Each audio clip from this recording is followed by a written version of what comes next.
사랑이 많으신 하나님, 우리 찬양대를 통해서 정말 기쁨의 복음의 소식을, 영광의 소식을 함께 찬양으로 나눌 수 있는 복 주시니 감사합니다. 우리 사랑하는 찬양대원들의 삶이 늘 이 기쁨의 소식, 복음의 소식을 증거하는 삶이 되게 하시고, 우리 모든 성도들의 삶도 동일한 은혜를 허락하여 주옵소서. 이 시간 말씀 듣습니다. 말씀 가운데 함께하여 주시고, 우리의 마음을 위로하여 주시고, 용기 주시고, 새 힘 주시며, 또 하나님 말씀에 힘 얻어서 살아갈 수 있도록 복을 허락하여 주옵소서. 은혜 주시기를 소원하며 사랑 많으신 예수님 이름으로 기도하옵나이다. 아멘. 다시 한번 옆에 있는 거 인사하겠습니다. 말씀의 은혜 많이 받으세요. 말씀의 은혜 많이 받으세요. 오늘 우리가 읽은 사무엘상 25장은 소위 나발 사건이라는 아주 재밌는 이야기의 내용이 기록되어 있습니다. 그런데 이 이야기가 바로 들어가지 않고 1절 말씀을 보면 이제 사무엘상 이야기에서 굉장히 중요한 전환점의 이야기를 기록하고 있는데요. 우리 한번 읽어볼까요? 1절 말씀입니다. 시작. 사무엘이 죽음에 온 이스라엘 무리가 모여 그를 두고 슬피 울며 라마 그의 집에서 그를 장사한지라. 다윗이 일어나 바람 광야로 내려가니라. 여기 보면 나발 사건을 이야기하기 전에 사무엘서 기자는 이스라엘 최후의 사사요, 또 선지자요, 대제사장으로서 이스라엘 왕정의 산파 역할을 했던 사무엘이 죽었다라고 얘기하고, 그 죽음을 장사하기 위해서 이스라엘 사람들이 모여서 그를 애도하고 라마에 장사했다라고 기록하고 있고, 다윗이 바란 광야로 갔다라고 되어 있습니다. 여러분, 왜 이야기를 기록했을까? 우선 먼저 생각해 봐야 될 것이 있는데, 이 장례식에 다윗과 사울 두 사람이 참석을 했을까요? 정확하지는 않지만 본문 구조상으로 보면 다윗은 참석했던 것으로 보입니다. 왜냐하면 이야기의 구조가 사무엘의 장례를 마치고 다윗이 바란 광야로 내려갔다라고 되어 있단 말입니다. 그러면 다윗은 이 장례식에 참석하고 장례식이 큰 사고 없이 마치자 바란 광야로 내려갔다는 얘기가 되고, 사울은 그러면 참석했을까요? 안 했을까요? 안 했다는 얘기가 됩니다. 왜냐하면 만약에 사울이 장례식에 참석했다면 다윗이 거기 있으면 돼요? 안 돼요? 안 되죠. 다윗이 무사할 수가 없었거든요. 그러면 이걸 통해서도 지금 사무엘서 기자는 사울이 이스라엘 백성의 왕으로서의 자리에서 점점 떨어지고 있음을 보여주는 겁니다. 백성들 간에 괴리감이 생기는 거죠. 사무엘이라는 인물은 굉장히 상징적인 인물이란 말입니다. 왕정시대 이전에 사사요, 선지자요, 제사장의 역할을 감당했는데, 그리고 자신에게 기름 부어 왕으로 세우도록 했고, 왕정시대 이후에는 영적인 지도자로서 조언을 해주는 역할을 했는데, 그 사람이 죽었는데 사울이 참석하지 않아요. 그것은 그가 왕으로서 해야 될 일을 하지 않는다는 것을 말하는 것이고, 그러다 보니까 백성들 간에 괴리감이 생기는 겁니다. 근데 그 자리를 지금 누가 메꾸고 있어요? 다윗이 메꾸고 있는 겁니다. 다윗이 그 장례를 치름으로써 사람들의 마음을 얻고 왕의 역할을 하고 있다라는 것을 보여주는 거예요. 그리고 나서 지금 다윗은 어디로 가냐면 바란이라는 곳으로 가는데, 여러분 지도를 한번 보시겠습니다. 첫 번째 지도를 보면 사울이 장례를 치른 곳이 어디냐면 이스라엘 쪽에서도 위쪽에 있는 라마예요. 자, 이 라마에서 밑에 있는 바란이라는 곳으로 내려갔다고 되었는데, 이 지도를 보면 좀 자세히 안 나와서 다른 지도를 보여드리겠습니다. 여러분, 이 바란이라는 곳이 어디냐면 두 번째 지도를 보면 라마는 이 위쪽입니다. 근데 이 바란이라는 데를 보면 여기 부엘세바라고 보이실 건데, 부엘세바보다도 밑에 있어요. 이스라엘의 영토를 얘기할 때 부엘세바에서 단까지라고 얘기합니다. 그러니까 남쪽 끝이 부엘세바예요. 그런데 바란까지 내려갔다라고 기록되어 있어요. 그래서 이 부분에 있어서 성경학자들 사이에 의견이 둘로 나뉩니다. 어떻게 나뉘냐면 마소라 사본을 보면 바란 광야로 내려갔다라고 되어 있지만 이 부분에 대해서 좀 2절 말씀과 연관성이 없어서 70인경을 보면 이 부분을 어디로 갔다라고 얘기했냐면 오늘 본문의 배경이 되는 마온으로 내려갔다라고 번역을 합니다. 자, 그러면 여러분들은 어느 것이 맞다라고 생각합니까? 이야기 문맥상으로 보면 저는 마온으로 내려갔다는 그 70인경의 번역이 맞다라고 생각이 됩니다. 그런데 많은 성경학자들은 바란으로 내려간 것도 문제가 되지 않고 그것이 가능하다라고 이야기하는데, 왜냐하면 이 바란이라는 곳이요, 이스라엘 백성이 시내산을 떠나서 목적지로 향해서 갔던 곳이거든요. 이 바란이란 곳은 가데스 바네아가 있는 곳인데 이 가데스 바네아가 바란 강야 북쪽 경계선이에요. 그러니까 이스라엘의 그 왕으로서 이제 다윗이 세움을 받는데, 이스라엘의 영적 지주이자 킹메이커였던 사울을 떠나보낸 다윗이 이제 시내산을 떠나 가나안으로 향해 갔던 이스라엘 백성들처럼 마음을 새롭게 하고 새로운 삶을 살기 위해서 바란으로 떠났다고 보는 마소라 사본의 경향도 틀렸다고 볼 수 없는 거죠. 그런데 저는 전자로 보는 입장입니다. 아마 마온으로 가지 않았을까라고 생각을 합니다. 자, 그러면 왜 여기서 사무엘의 죽음을 이야기를 했을까? 그것은 단순히 이때 사무엘이 죽어서 기록한 것이 아니라 사무엘이 가지고 있었던 그의 역할이 마무리되었기 때문에 그가 여기서 죽었다라고 얘기합니다. 여러분, 드라마를 보면 어떤 감초 역할을 했던 사람, 중요한 역할을 했던 사람이 죽음으로써 퇴장하는 장면을 보죠. 그죠? 마찬가지로 사무엘도 이제 다윗이 왕으로 세움을 받는 데 있어서 중요한 역할을 했어요. 15장에 사울에게서 왕위를 빼앗아서 다윗에 죽일 것이라고 선언을 했고, 다윗에게 기름을 부어서 다윗이 사울의 뒤를 이어서 왕이 될 것을 드러냈어요. 그리고 지난주 24장을 보면 이제 사울 스스로도 다윗이 자신의 뒤를 이어서 왕이 될 것이라는 시인을 했단 말입니다. 그러니까 사무엘이 예언한 모든 것이 이루어졌어요. 그러니까 이제 그 사명을 다했기 때문에 이곳에서 죽음을 통해서 이제 역사의 뒤편으로 물러나게 하는 거예요. 그렇게 기록한 다음에 이제 2절부터 44절까지 나발에 대한 이야기를 하는데, 오늘은 그 나발에 대한 이야기 중에서 전반부의 이야기를 좀 볼 겁니다.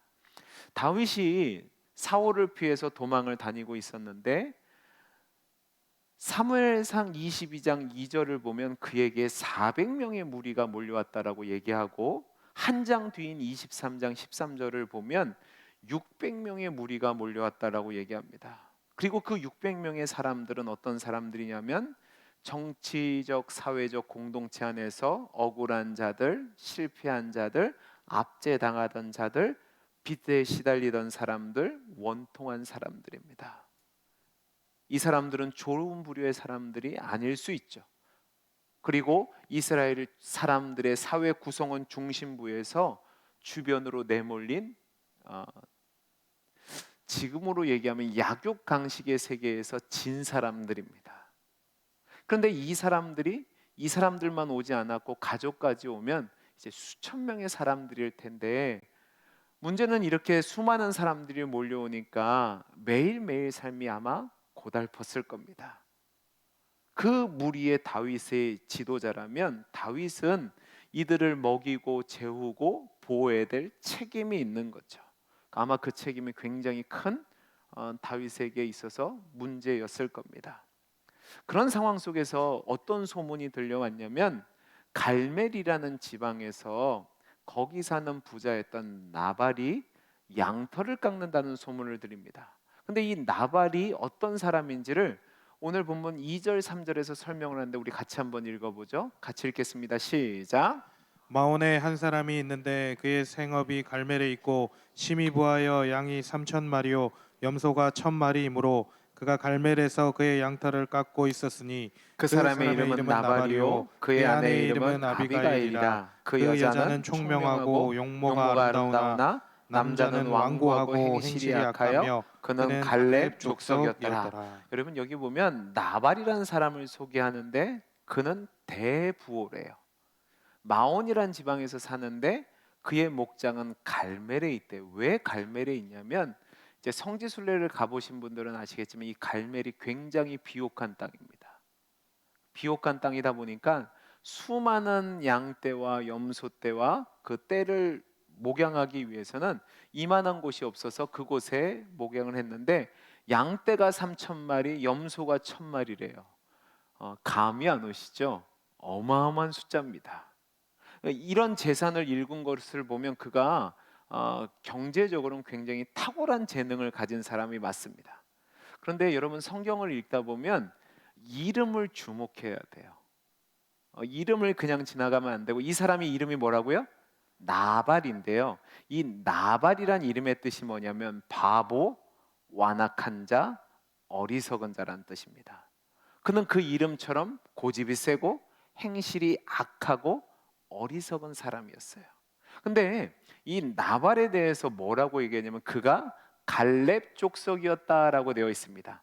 여러분 갈렙은 유다 지파에 속한 사람으로서 이스라엘 역사로 보면 굉장히 믿음과 용맹에 있어서 상징적인 인물입니다. 그런 믿음의 조상의 후예가 나발인데 이 사람은 선조의 명성에 맞지 않는 삶을 살고 있었어요. 그리고 갈렙이라는 말을 여기다 집어넣는데 갈렙 족속이었다고 했을 때 갈렙이라는 이름은 히브리어로 개와 같은 소리가 납니다. 그러니까 어떤 성경학자들은 이 부분을 뭐라고 얘기하냐면 나발은 갈렙 족속이었다는 말을 나발은 죄송합니다. 제가 욕하는 게 아닙니다. 개 같은 자였다라고 얘기합니다. 재산을 일구는 데는 탁월했지만 정작 알아야 될 것은 알지 못하고 성격이 완악하고 포악은 어리석은 사람이라는 것을 오늘 말씀에서 보여주는 거죠. 그런데 그가 양털을 깎는답니다. 여러분 양털을 깎는다는 것을 그냥 보시면 안 되고 밀과 보리는 3월이 되면 추수를 합니다. 3월, 4월이 되면 그러면 1년 농사를 지어요. 지금은 농촌에 사람이 없으니까 기계로 하지만 예전에는 사람들이 다 모여서 추수하면 같이 해줍니다. 그러면 그 집에 추수 같이 하면 그날은 무슨 날이에요? 잔칫날입니다. 돼지도 잡고 부자는 소도 잡고 걸판지게 잔치를 벌이죠. 양털도 마찬가지입니다. 양털도 1년에 한 번 깎는데 여러분 여기 보시면 양이 몇 마리요? 그새 잊으셨어요? 몇 마리요? 모르겠으면 손을 보세요. 몇 마리요? 3,000마리예요.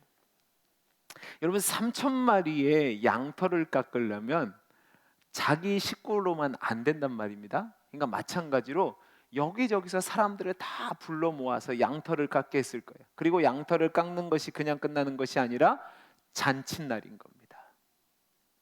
다윗이 소문을 들었어요. 다윗이 소문을 들으니까 이제 5절에서 8절까지 말씀을 보면 소년을 보냅니다. 근데 여러분 6절 말씀을 보세요. 6절 말씀을 보면 다윗이 아주 정중하게 요청을 하는데 6절을 보면 샬롬, 이 평강이란 말을 3번이나 사용합니다. 그 내용이 뭐냐면 야, 우리가 너희 재산에 손해를 끼친 적도 없고 너희의 재산을 지키는 보호자 역할을 했다. 근데 오늘 이렇게 잔칫날 기분 좋은 날이니까 우리 봐라, 우리 좀 힘든 형편이니까 좀 도움을 달라는 요청이었습니다. 이게 우리가 볼 때는 굉장히 협박에 가깝고 무슨 깡패처럼 보이는 것이지만 다윗의 요구는 어떻게 보면 좀 정당했던 것이 이때 당시에는 치안이 확보되지 않았단 말입니다. 그래서 이리저리 떠돌며 유목하던 유목민들에게서 있었는요 생존을 위해서라면 다른 사람의 것을 약탈하는 것에 대해서 정당한 행위로 간주했습니다. 그러니까 나발도 언제 어디서 유목민들에게 이것을 빼앗길지 모르는 위협 속에 있었는데 다윗이 지켜주고 있었단 말입니다. 그러니까 다윗이 양털 깎는데 먹을 걸 좀 달라고 하는 것은 무리한 요구가 아니에요. 그런데도 오늘 말씀을 보면 다윗이 아주 무례하게 다윗을 모욕하면서 거절을 해요. 그게 10절 11절 말씀입니다. 우리 10절 11절 말씀 같이 한번 읽어보죠. 시작. 나발이 다윗의 사환들에게 대답하여 이르되 다윗은 누구며 이새의 아들은 누구냐? 요즘에 각기 주인에게서 억지로 떠나는 종이 많도다. 내가 내가 어찌 어찌 내 내 떡과 떡과 물과 물과 내 내 양털 깎는 자를 위하여 잡은 고기를 가져다가 어디서 왔는지도 알지 못하는 자들에게 주겠느냐 한지라. 여러분, 이 나발의 대답은요, 다윗을 양아치로 취급하고 있습니다. 듣보잡이에요. 듣보잡. 듣도 보지도 못하는 잡놈이 어디서 나한테 달라고 하냐. 그러고 오늘 본문에 그대로 있잖아요. 너 협박하는데 절대로 거래하지 않겠다는 거죠. 그러니까 나발의 눈에서는요, 이 다윗의 일행 수천 명이 그냥 몰려다니면서 다른 사람을 괴롭히는 양아지 건달패로 보였던 겁니다. 하지만 그의 눈에는요, 불의한 사회적인 병폐로 변두리로 어쩔 수 없이 내몰려서 도망다니던 이들의 아픔과 한을 보지 못했던 거죠. 그리고 여기서 그는 아주 다윗에게 모멸적인 행동을 하는데, 나발이 다윗을 알았을까요? 몰랐을까요? 알았습니다. 몰랐을 리가 없습니다. 왜냐하면 다윗은 당시의 이스라엘의 영웅이었단 말입니다. 그래서 다윗을 향해서 사람들이 노래 불렀죠. 사울이 죽인 자는 천천이고 다윗이 죽인 자는 만만이라는 노래를 부를 정도였습니다. 나발도 다윗을 잘 알고 있었을 거예요. 그러나 지금 다윗의 신세를 볼 때 당시 절대 권력을 휘둘렀던 사울에게 쫓기는 신세다 보니까 그를 잘못 도와줬다가는 자신도 얼마 전에 몰살당한 높지방의 제사장들 가문처럼 될까봐 이 다윗을 조롱하고 모욕하고 멸시한 겁니다. 이 이야기를 듣자마자 다윗은 경노를 합니다. 보복하겠다고 다짐하고 부하들을 무장시키는데 오늘 죽이지 않으면 하나님이 내게 벌 내리시기를 원합니다라고 서약까지 합니다. 이게 오늘 말씀의 내용인데, 이 말씀을 가지고 이제 오늘 함께 교훈을 얻어보려고 합니다. 오늘 이야기는 얼핏 보면 중요한 것 같지 않아요. 그런데 사무엘상 기자가 전체 내용 중에서 한 장이란 중요한 장을 할애해서 이 내용을 기록한 것은 이 얘기가 중요한 이야기라는 겁니다. 그리고 우리에게 중요한 교훈을 주기 원해서 이걸 한 거죠. 자, 그러면 왜 그랬을까? 이 이야기를 해보려고 합니다. 여러분, 제가 질문을 하나 드려보겠습니다. 여러분은 성경의 인물 중에서 가장 좋아하고 닮고 싶은 인물이 누굽니까? 속으로 대답하세요. 아마 여기 계신 많은 분들 중에 아브라함, 요셉, 모세, 그리고 빠지지 않고 들어가는 사람이 누굴까요? 다윗일 겁니다. 왜 그렇죠? 이들이 유명한 이유는 하나님이 크게 쓰셨기 때문이고 성경도 그렇게 위대한 사람이라고 묘사하는 것처럼 보여서 그렇습니다. 그러나 제가 계속해서 여러분에게 말씀드리지만 성경은 위인전이 아니라 하나님에 대해서 기록한 말씀입니다. 그러니까 우리가 이 사람들의 인생을 볼 때 놓치지 말아야 될 것은 이 사람들이 크고 유명한 일을 했다고 해서 그 사람이 흠이 없는 사람이라, 그 사람이 자격 있는 사람이라고 생각하셔는 안 된 겁니다. 다윗도 마찬가지죠.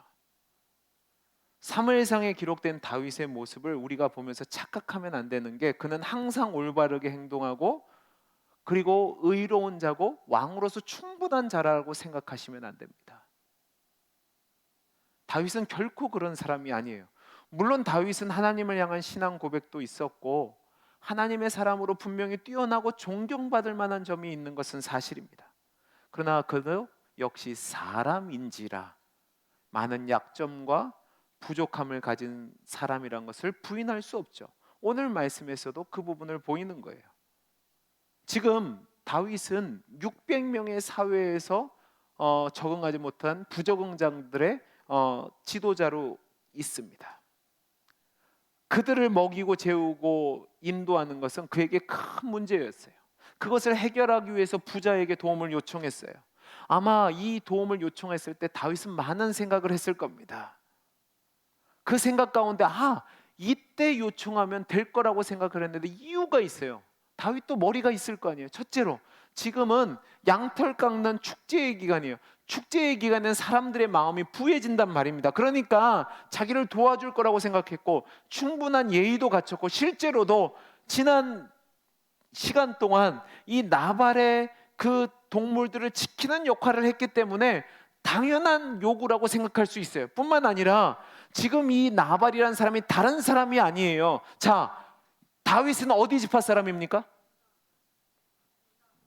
예, 어디 지파요? 유다 지파 사람이에요. 나발도 어디 지파 사람이에요? 유다 지파예요. 그러면 올라가다 보면 이 둘은 뭐예요? 친척지간이에요. 팔은 안으로 굽어요? 밖으로 굽어요?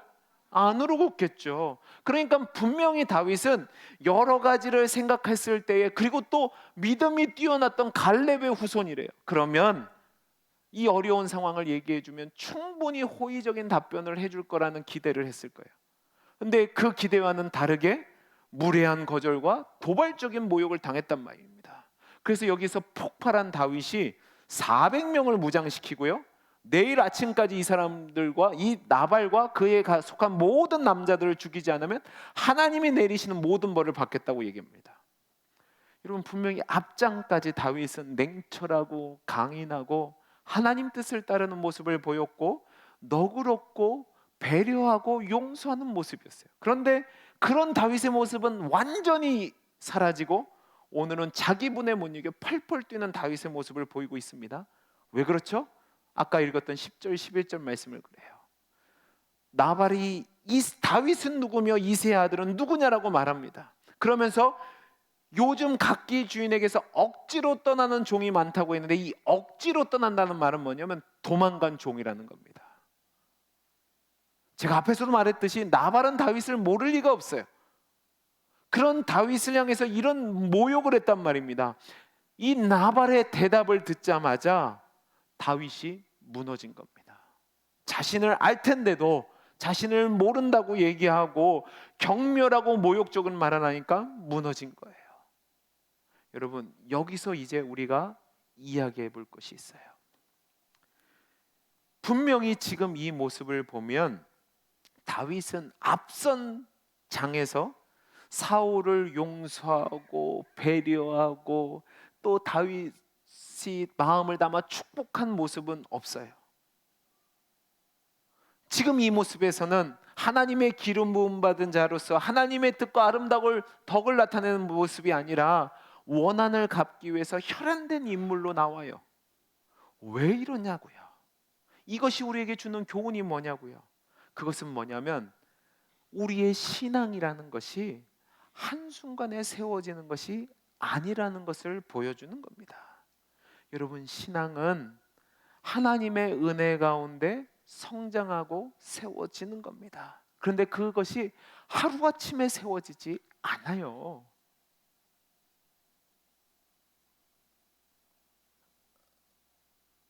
저희 딸이 음악을 합니다. 음악을 하면 이제 곡을 받아요. 곡을 받으면 저는 그 곡 보고 까만 거는 악보고 하얀 거는 종인 줄 알겠는데 모르겠어요. 그럼 지는 알까요? 지도 모르겠죠. 처음 악보를 받으면 어떻게 하는 줄 아세요? 연습을 하는데 하루에 8시간, 9시간씩 연습을 해요. 그럼 연습실 들어갔다가 한 1시간쯤 있으면 소리 지르면서 한다. 안 해! 때려쳐! 그러고 나와요. 그리고 작곡가를 향해서 모진 욕은 다 합니다. 저거는 지옥에 갔을 거다. 나는 이 악보를 불태워버릴 거다. 난리를 쳐요. 그리고 또 어떻게 해요? 또 들어가요. 또 연습해요. 한 2-3시간 지나면 또 어떻게 해요? 또 나와서 난리를 쳐요. 선생님한테 가서 레슨 받고 오면요, 완전히 깨져서 얼굴이 죽이 돼서 와요. 그리고 때리치겠대요. 그럼 때리칠까요? 안 때리칠까요? 안 때리쳐요. 또 해요. 자, 그게 1년이 되고 2년이 되고 3년이 되면 실력이 올라가는 겁니다. 공부도 마찬가지죠. 공부도 처음에 미분, 적분, 뭐 통계, 기하, 벡터 하지 않아요. 영어를 무슨 완벽하게 하지 않아요. 처음에 영어 공부하면 뭐부터 배워요? 알파벳부터 배워요. 알파벳을 알아야 말할 거 아니에요. I'm a boy, you are a girl부터 한다고요. 그런데 쌓이고 쌓이고 쌓이는 거죠. 하루아침에 될까요? 아니요. 때려치고서 100번은 던질걸요. 집은 어떻습니까? 집도 마찬가지죠. 여기 앞에 레이 카운트가 이제 입주를 하는데, 제가 부임했을 때 이제 막 사람들 철거하고 막 맨 땅으로 있었어요. 땅 파는 데만 몇 년 걸렸는지 몰라요. 근데 작년쯤 되니까 철골이 다 세워지고 그 다음에 시멘트로 다 세워서 페인트 칠도 하니까 전 들어가도 되는 줄 알았어요. 근데 안 들어가더라고요. 왜 그렇죠? 그걸로 된 게 아니라 뭐 해야 돼요? 골조 공사만 끝난 거예요. 페인트도 해야 되고 대리석도 붙여야 되고 유리창도 달아야 되고 벽지도 발라야 되고 상하수도 공사도 해야 되고 전기도 들어와야 되고 가스도 들어와야 되고, 그걸로 끝난 것이 아니라 이제 사람이 살려면 이삿짐 싣고 와서 소파도 들어와야 되고 냉장고, 가스레인지, 뭐 보일러 다 들어와야 돼요. 구비되어 이제 들어가서 사는 거죠. 신앙이 그런 겁니다. 우리의 신앙이 서기 위해서는 온전해지려면 나는 예수를 구주로 믿는다, 하나님이 우리 아버지 되신다, 예수를 믿음으로 말미암아 구원을 받게, 나는 지금 죽어도 천국 간다, 그 큰 뼈대 골조 공사를 해야 됩니다. 근데 이러한 뼈대가 세워졌다고 해서 바로 집이 완성되는 게 아니에요. 우리가 예수를 구주로 고백한다는 신앙 고백이 했기 때문에 그것이 완벽하다고 기대해서는 안 된단 말입니다. 여기 계신 분들 대단한 믿음을 가지신 분입니다. 오늘 같은 날 주일날 교회 나와서 예배 드린 것 아무나 할 수 있는 것 아니에요. 다 포기하고 나오셨잖아요. 그러고 여러분들은 그 코로나의 위기를 견디시고 신앙생활 하시는 분들입니다. 근데 여러분들, 그렇다고 여러분 신앙이 완전하다고 생각하시는 분 두 손 들어보세요. 아무도 안 드세요. 왜 그렇죠? 맨날 넘어지거든요. 근데 여러분 언제 넘어지세요? 칼 들고 와서 너 예수 믿을래 안 믿을래 하면 그냥 그때는 버틸 수 있어요. 그런데 옆에 있는 아내나 남편이나 자녀들이나 이웃이 너 예수 믿는데 그 모양 그 꼴이냐 하면 이제 열받는 거예요. 제 얘기하는 거예요. 여러분, 제가 목사예요. 아주 훌륭한 사람이지 않을까요? 그리고 늘 다짐해요. 제가 우리 성도님들한테는 늘 지는 사람이 되겠다, 정말로 신앙을 위해서 목숨을 걸겠다 자신할 수 있어요. 그런데 언제 무너지냐면 집에서 딸들이랑 아내가 살짝 긁어요. 열받아서 난리가 나요. 여기 계시는 분들도 그렇잖아요. 열심히 하보겠다고 하는데 남편이 한마디 탁 하면 그날 이제 못 견디는 거예요. 그날 예배는 이제 다 날라가죠. 자녀 때문에 난리 나고 옆에 있는 이웃 때문에 난리 나고 다 그러죠. 그러면 우리가 실패한 인생일까요? 아니라는 거예요. 저와 여러분이 분명히 신앙에 대해서 나는 예수를 구주로 믿습니다라는 확실한 신앙 고백의 뼈대가 있어요. 그리고 우리가 천국을 향해 간다는 올바른 목표도 있어요. 그러나 그게 있다고 해서 하루아침에 내가 엘리베이터 타고 1층에서 100층까지 올라가는 것처럼 가지 않는단 말이에요. 다윗을 보시기 바랍니다. 분명히 골리앗 앞에서 나는 만군의 여호와 이름을 간다라고 하는 용맹한 모습을 보였고, 원수 사울을 죽일 수 있는 기회 속에서 나는 기름 부음 받는 종을 죽일 수 없다라고 하는 온전한 신앙의 모습과 용서의 모습, 그리고 축복하는 모습까지 보여줬어요. 근데 그게 다가 아니란 말이에요. 오늘 본문을 보면 별것 아닌 말에 완전히 무너지는 모습을 보입니다. 오늘 본문을 가만히 보시면 나발이라는 인물한테는 관심이 없어요. 온전히 다윗에게만 집중하고 있는데 어떤 집중이냐? 다윗이 앞이 보이지 않는 만막한 현실 속에서 부족하고 연약하고 모자란 사람이다라는 것을 우리에게 보여주는 거예요. 왜요? 우리의 인생이 그렇다는 거예요. 근데 거기서 끝이 아니라 이게 다윗이 완성을 향해 가는 길이라는 거예요. 여러분, 예수를 믿었으니까 완벽한 사람이 된다는 기대하시면 돼요, 안 돼요? 안 돼요. 평생의 작업이에요. 여러분들 신앙생활 하다 보면 꼴 보기 싫은 사람 있어요, 없어요? 빨리 솔직하게 얘기해 보세요. 있어요, 없어요? 옆에 사람 보시면 안 돼요. 숨기셔야 돼. 그게 믿음의 실력이에요. 있어요. 근데 우리가 기억해야 될 것은 우리가 예수를 믿고 완벽해지지 않는다는 사실이에요. 만약에 우리가 완벽했다면 이 땅에 예수 믿는 사람이 800명인데 이 모양 이 꼴이겠어요? 그리고 교회를 다니다가 사람 때문에, 교회 때문에 실패해서 시험 들어서 교회 떠는 사람이 한두 사람이겠냐고요. 여러분도 그렇고 저도 그렇고 늘 넘어지잖아요. 그러면 뭐냐? 성경은 우리에게 위대한 영웅이 되라고 하지 않습니다. 우리 보고 모세가 되고 바울이 되고 다윗이 되고 아브라함이 되라고 말하지 않아요. 그 사람들이 크게 쓰임받는 사람은 되지만 성경은 위인전을 이야기하는 게 아니라 그들 모두 누구 손에 붙잡힌 사람이에요?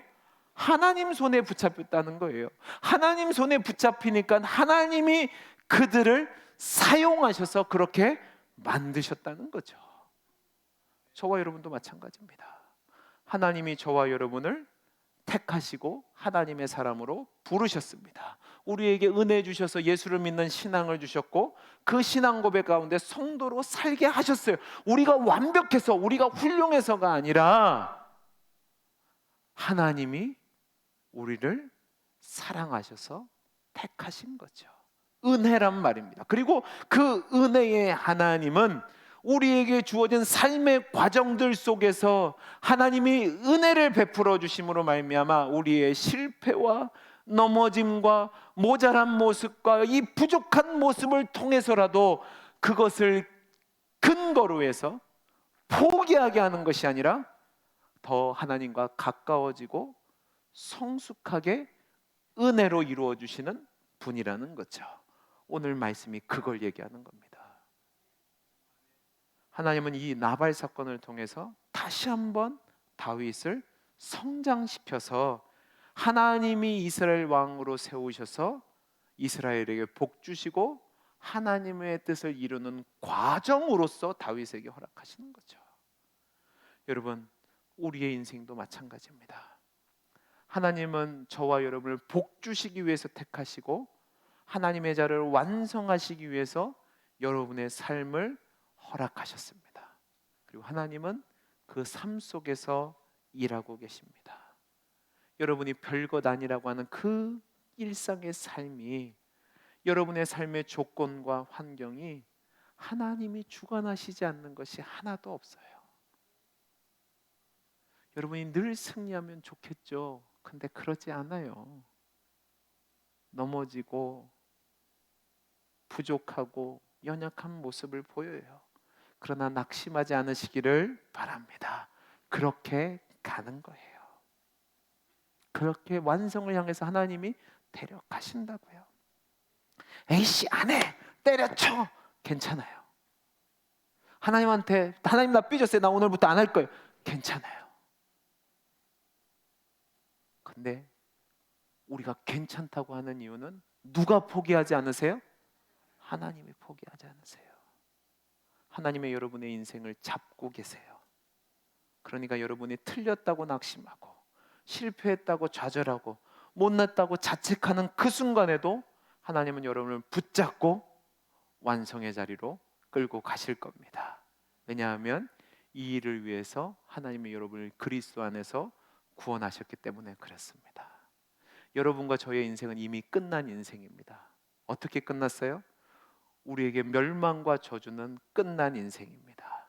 그러니까 우리의 인생은 실패할 수도 없고 비극으로 끝나지도 않습니다. 끊을 수 없는 하나님의 사랑으로 매여 있습니다. 아멘이세요? 자, 우리 옆에 분들을 한번 보시죠. 자, 이렇게 인사해 보세요. 당신은 괜찮은 사람입니다. 근데 왜 이렇게 안 입곱게 얘기를 하세요? 웃으면서 얘기하세요. 다시 다른 분을 해서 당신은 성공한 사람입니다. 네. 나도 마찬가지입니다. 우리 주변의 사람들 모두가 그렇습니다. 오늘 나발 사건을 통해서 한 가지 중요한 사실 기억하십시오. 신앙은 한 번에 이루어지지 않습니다.